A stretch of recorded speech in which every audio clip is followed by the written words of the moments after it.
ఏదైనా ఫేస్ 2 అన్న ఫేస్ 2 దేనా అన్న కదా, అందుకే వాళ్ళని కూడా లాగింది.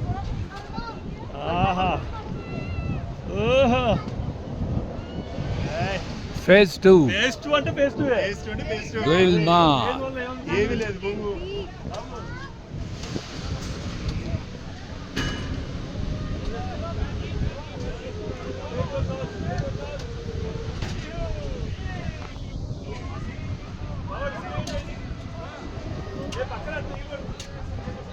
ఎటువంటి చలి కానీ ఏమీ లేదు, మామూలు నార్మల్ టెంపరేచర్.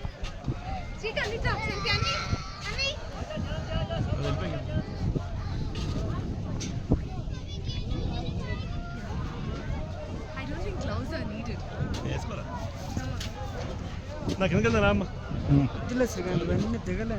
అయితే అక్కడ కుర్చీ ఉంది, కూర్చో. అక్కడ అది అక్కడ చివరిలో కుర్చీ ఉంది, దట్ ఈస్ బెటర్ ఐడియా.